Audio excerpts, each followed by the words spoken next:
Olá pessoal, bem-vindo ao canal Psicanálise mais uma vez.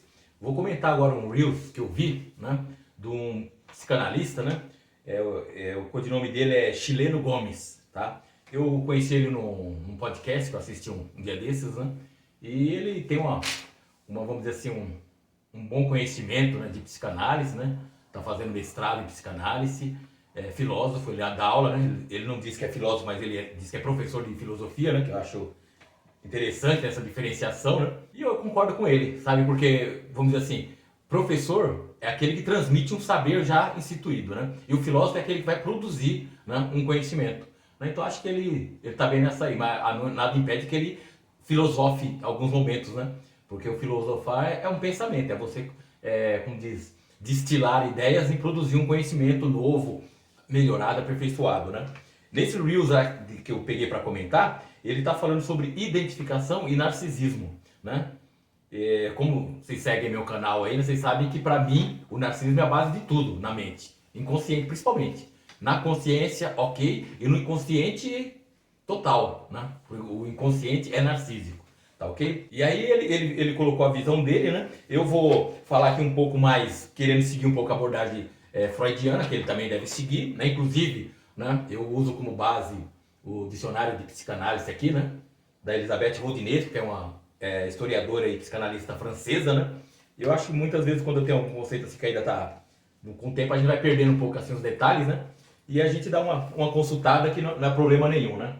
A gente tem que sempre estar procurando um rigor dos conceitos, né? Essa aí é uma ideia que eu peguei quando eu fiz curso de semiótica, né? E o Charles Peirce, que é semiótico, ele diz bem isso, né? Uma ciência, um saber, ela tem que primar por uma definição o mais precisa possível, né? Tem que ser aquilo, tipo assim, não pode deixar dubiedade, né? Tem que procurar. Onde não dá, tudo bem, a gente vai até o limite. Mas tem que ter uma clareza, uma especificação total. É igual o médico, assim, que ele vai fazer uma operação, ele não pode, eu vou mexer aqui, vou mexer ali, ver no que dá. Ele tem que saber e mexer certinho, senão a coisa complica, né?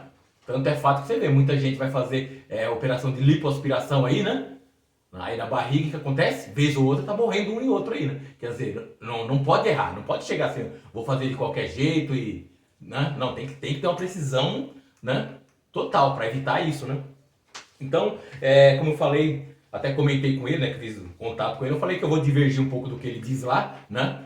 Não querendo dizer que a minha visão é única e total, né? Mas modéstia à parte, vou dizer o quê? A minha visão, eu nunca baseio o que eu falo aqui para vocês do que eu acho, do que eu penso, do que eu gosto. Eu falo o que eu vejo na fórmula da mente. Ela é que manda, né? O que ele diz, ele segue o referencial dele freudiano, filosófico, né? Não sei, uma neurociência talvez. Tudo isso eu vou abarcar, mas eu tenho que enxergar aqui, que a minha base hoje, eu sou fiel a essa fórmula, né? Assim como a matemática tem suas fórmulas, então eu sigo minha fórmula. Então eu tento ver e respeitar as ideias que eu consigo colocar aqui. Se eu não conseguir colocar aqui, eu falo, tem alguma coisa errada, ou a fórmula ou as ideias não estão legal, na verdade?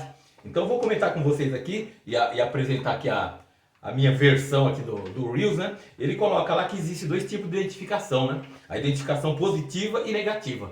A psicanálise freudiana ela fala mais só de identificação, que é tipo assim, como se fosse uma projeção da pessoa para outro objeto, para um outro corpo, para um outro ser, né? O corpo não pode, vamos dizer assim, ocupar o lugar do outro, vamos dizer assim. A gente não pode pegar aí e entrar para o corpo de outra pessoa, né? Fisicamente, né? Não dá para eu trocar de corpo, eu escolher um corpo aí, falou, opa, agora eu quero aquele corpo, vou jogar o meu fora. Ainda não podemos fazer isso, né? Quem sabe no futuro seria possível. Mas a mente pode, a mente ela faz isso, né? A mente ela se coliga a outros objetos, a outros corpos assim, com uma facilidade tremenda, tá ok? E nisso a gente conhece esse termo de identificação como isso. A pessoa é uma coisa, mas ela se identifica com outra. Ela se sente, ela passa a pensar, a agir muitas vezes como se fosse a outra, tá? Então eu vou dizer assim, né, que o chileno fala de uma forma dele lá, né, e eu vou dizer a forma que eu entendo e que eu acompanho o dicionário aqui. Freud falou só de identificação, aí a Melanie Klein acrescentou e falou da identificação projetiva, né, que também tem a ver, né, que a pessoa, né, no caso, se projeta no outro, né, no outro ser, no outro objeto, então aí tudo a ver, né? Eu vou considerar, pegando a ideia que ele está falando lá, eu vou considerar o quê? O que ele falou lá para mim, para eu entender e traduzir em termos mais, vamos dizer assim, mais fáceis, né? Mais diretos, né? Eu vejo assim, a identificação com o pai e identificação com a mãe, tá? Ele diz identificação positiva com o pai e identificação negativa com a mãe. Eu vou deixar meio de lado isso aí, né? Vou deixar por conta dele e vou tratar aqui com vocês a identificação com o pai ou identificação com a mãe, tá? Eu até fiz um rascunho que o negócio é meio enrolado aqui, né? Seguindo o que ele falou lá, né? Eu quero acompanhar mais ou menos um pouco aproximado do que ele apresentou lá. Então, olha, ele cita o caso aqui, olha, do um bebê que ele vai e ele se identifica, né? Ele se identifica com o pai, tá? Então vamos aqui, ó. A identificação é o quê? É uma ligação, certo? Eu acabei de falar que quando a gente se identifica, a gente se liga com o objeto. Então ela acontece onde? Na R3, que é um complexo de igualdade, né? Então vamos dizer aqui, olha, o ser, né? Que a gente usa essa simbologia aqui, no caso eu uso, né? E vocês estão vendo, acompanhando, esse ser, olha, ele tem um desejo de ligação com outro, né? Com outro objeto, com outro ser, outro objeto, olha. É uma ligação. Então, a gente parte daqui, que uma identificação vai acontecer nessa relação. Só que a relação, no caso aqui, é 3, né? É um triângulo, no caso. Tá ok? Então é praticamente um complexo de Édipo, né? Que o complexo de Édipo é 3. É o pai, a mãe e a criança. Então aqui é uma situação, vamos dizer assim, de complexo de Édipo, vai. Né? Então vamos dizer o seguinte, como ele fala aqui, ó, que o menino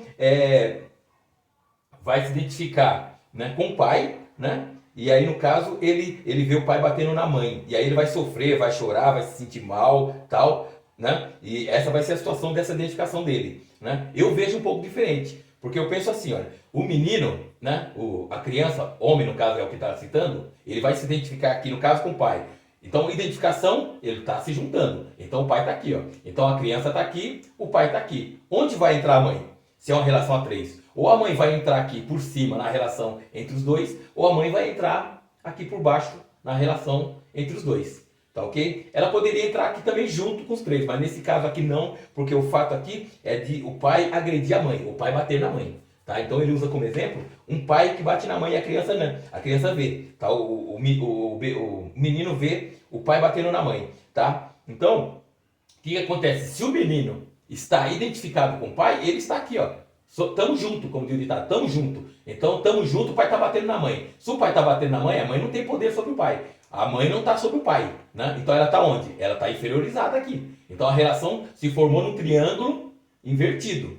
É a criança, o pai e a mãe, tá ok? Então o que acontece aqui? Nessa situação, a criança não vai sentir as dores da mãe. Porque a mãe tá aqui, ó. A mãe tá aqui e ela não tá identificada com a mãe. Ela tá identificada com o pai nessa relação. Tá? Então o que acontece? O pai bate na mãe, a criança está identificada com o pai. Então ela não vai sentir muito as dores, ela não vai, tipo assim, sofrer pela mãe. Se for é coisa mínima, mas não vai. Por quê? Porque ela está abraçada com o pai. Então ela valida o pai e ela segue o exemplo do pai. Ela identificada com o pai, ela como criança identificada com o pai, que bateu na mãe e ele aceitou, e ele, vamos dizer assim, não se ligou à mãe, não se comoveu com a mãe e ficou ligado ao pai, o que acontece? Quando ele ficar adulto, o que vai acontecer com ele? Ele vai ser um homem que vai estar muito aqui na R4.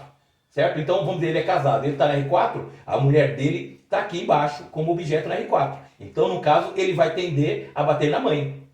Tá ok? Por quê? Porque aqui, ele estando na R4 aqui, ele está numa posição superior, assim como o pai estava na relação com a mãe lá atrás, quando ele era criança. E aí, se o pai estava numa relação de superioridade em relação à mãe na R3 aqui, e estava em igualdade com ele era o pai. Ele estava se fundindo, se identificando com o pai. Então, se ele se identificou com o pai, ele é do mesmo tipo do pai. E se o pai batia na mãe, e ele, naquela época, quando era criança, aceitou, vivenciou isso, e entre aspas, não ficou comovido porque ele estava aqui, né, na relação com o pai mais forte, ele vai para a vida adulta, ele vai ficar na posição do pai. Então o pai ele como pai, como criança, né, como o menino lá, o homem, ele vai o quê? Vai bater na mulher, que no caso, vamos dizer assim, seguindo mais ou menos o que o pai dele fez com a mãe. Então fala, ó, meu pai batia na minha mãe, por que eu não posso bater na minha mulher? Não, porque no fundo, eu também sou meu pai. Então eu não tenho como condenar meu pai, porque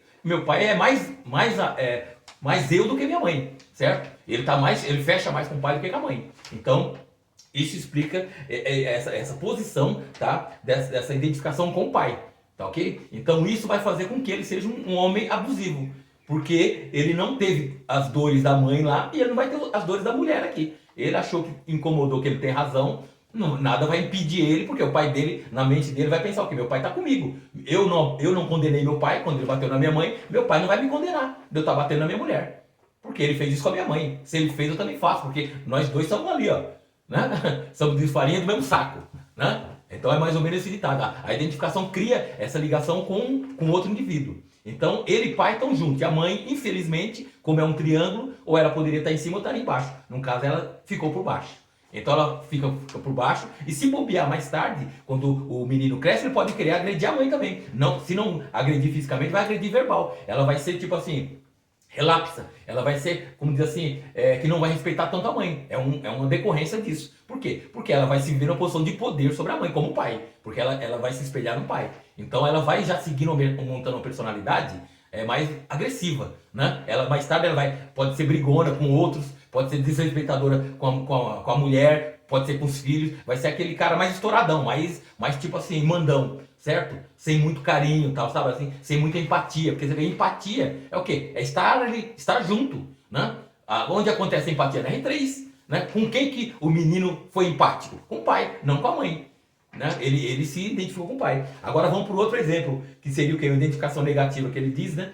E no caso eu vejo identificação com a mãe, tá? Então, no caso da identificação com a mãe, o que acontece? Vamos de novo, vai ser de novo o trio aqui, tá ok? Então, vamos dizer aqui, ó, o menino está aqui, ele está numa relação com a mãe, né? No outro caso aqui, ele está com a relação com a mãe, os dois, ele tem uma proximidade, um carinho muito forte com a mãe. Aí aparece o pai, na R3, que ele tem o poder, né, de pai, de homem, e ele vem e ele ataca a mãe. Ele ataca a mãe, certo? O pai, ele tem poder, ele ataca a mãe. O que acontece? O menino vai sentir as dores. Por quê? Porque ele está com a mãe.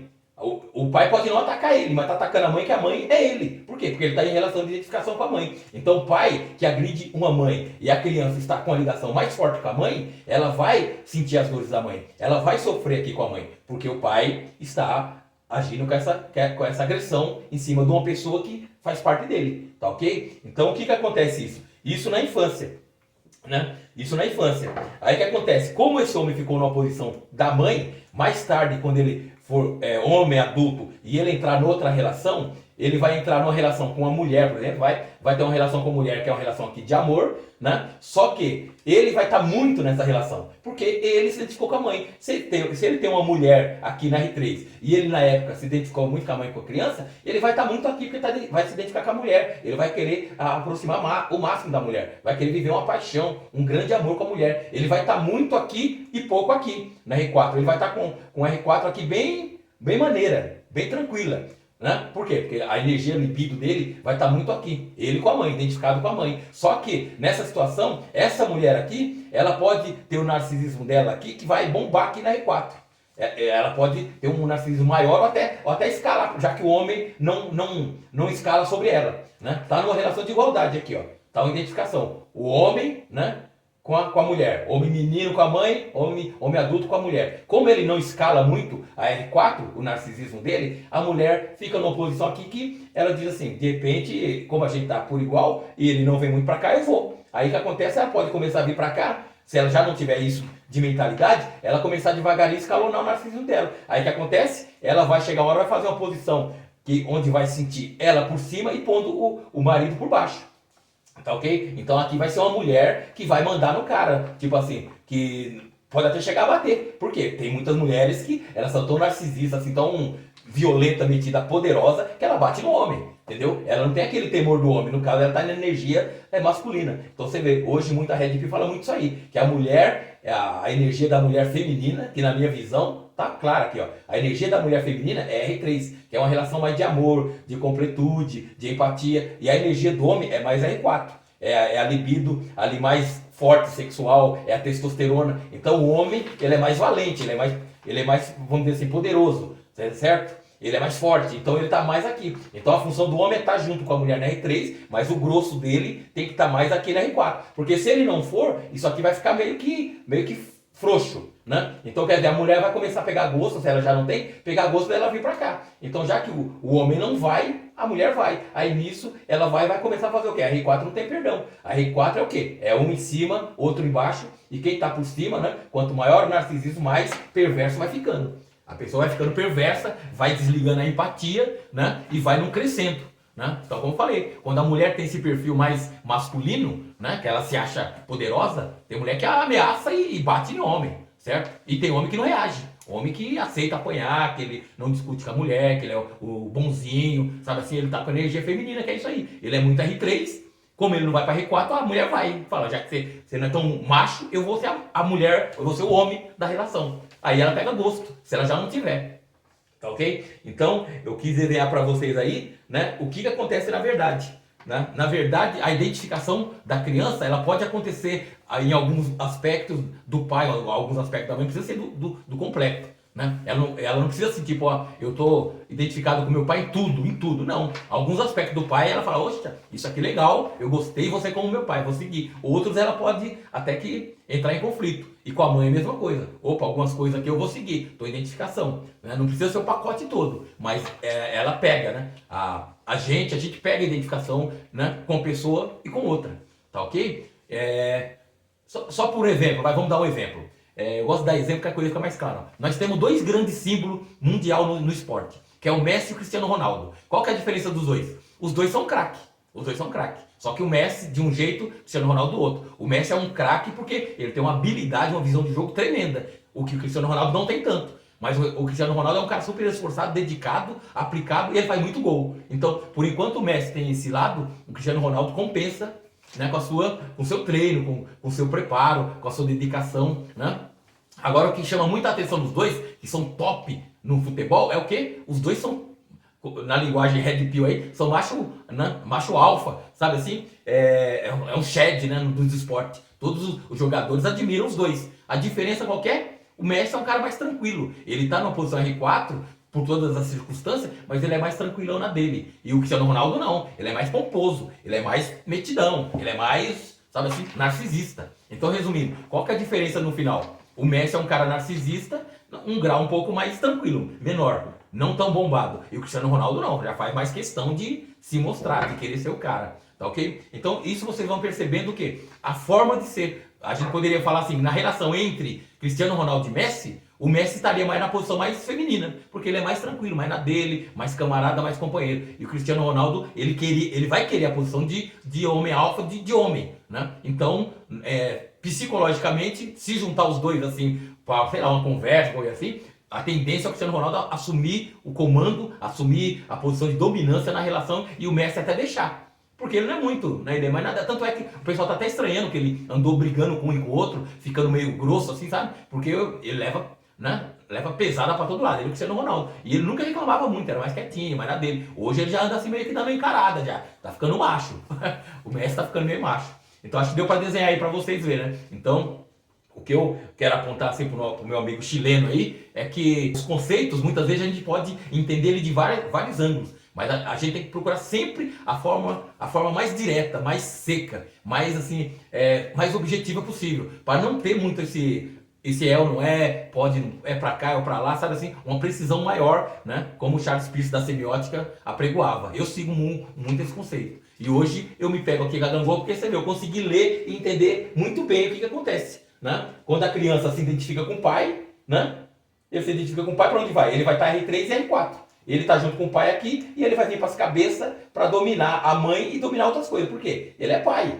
Então ele vai vir para cá. Então ele arma R3, igualdade, e R4, complexo superioridade. Se ele se identificar com a mãe, né? Se ele se identifica com a mãe, o que acontece? Ele vai sofrer o peso do pai sobre ele, sobre a mãe, sobre ele. Aí o que acontece? Ele vai ficar numa posição de inferioridade. Né? Nessa inferioridade aqui, quem é pai, quem é macho, vai estar numa ascensão sobre ele. Então, quando ele vai arrumar uma mulher, ele vai estar com a R2 muito carregada. Em vez de ele estar carregado aqui na posição de macho do poder, né? Como ele se aliou com a mãe em si, ele vai estar na posição de dependência dessa posição em relação a quem ficou na posição de homem, na posição de poder, certo? Então, é essa a situação. Então, você vê que tem uma diferença. Os dois estão aqui, ó. A identificação de um, identificação com o pai, joga o homem para cá, e identificação com a mãe, joga o homem mais para cá, tá? Porque um homem que tem uma identificação com o pai, e a mulher vem para cima dele ou tal, ele não vai aceitar isso. Ele não vai tolerar, certo? Isso é fato, a gente sabe. como dizer, um homem que é casca grossa e tal, ele não vai aceitar, ele não vai se dar bem com a mulher mandando na relação. Uma mulher que quer ser mais macho que ele já vai falar, opa, parou. Agora o homem que é mais submisso, coisa assim, ele aceita e até prefere, porque ele não tem aquela gana, aquele gás, sabe assim? É aquele que evita a briga porque ele não quer brigar. Ele, sabe, ele fica ali meio contido. E a gente sabe disso, né? No aspecto prático, a gente vê direto isso aí, esse tipo de homem, de mulher, né? Tem mulher que você vê, tem mulher que se bobear, quer bater, né? Teve um vídeo, um tempo desse, de uma mulher que pegou um motoboy aqui e queria acabar com ele aí, e era meio estrambelhada, né? Então, você vê, o temperamento é isso, é a posição que tá. Então, acho que a gangorra hoje serve como uma base pra gente depurar as ideias. Porque falar, é fácil falar. O problema é depois ver se encaixa direitinho, né? Qual o poder mesmo ali de previsão até, né? De explicação um pouco mais afinada, né? Mais pé no chão e não ficar um achismo, né? Porque se for no blá blá blá, cada um fala uma coisa e cada um escolhe o que quer e cada um fica com o que acha. Né? Até o chileno falou isso no podcast que ele estava falando com o menino, que teve uma briguinha lá que o cara não queria aceitar, e daí ele estava certo, mas o fulano não abria pé, não abria mão, né? Daquele ele foi virando, revirando, para conseguir falar, não, você pensa assim, você pensa, mas não é porque você pensa que a coisa é ou deixa de ser. Justamente. Agora, quando a coisa é. Você querendo ou não, a coisa é. Né? Então, acho que para não alongar a conversa aqui, foi mais para fazer essa marcação que eu, né, fiz esse vídeo aí. Então é isso, obrigado por sua atenção.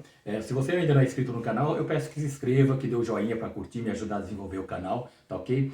Se tiver interesse no livro que eu recomendo a ler, né, porque a Fórmula da Mente, Teoria da Gangorra, parte desse livro aqui, tá? Com uma leitura fácil, gostosa de ler, tranquilo, tá? Eu recomendo que você leia o livro. Se tiver interesse em consultoria, em fazer terapia, né, você pode marcar pelo zap que está na descrição, e aqui também na tela sempre está aparecendo no vídeo, tá ok? Então é isso, vamos a seguir, né, divulgando essa teoria, essas ideias, né? Espero que você me acompanhe nos próximos vídeos. Valeu!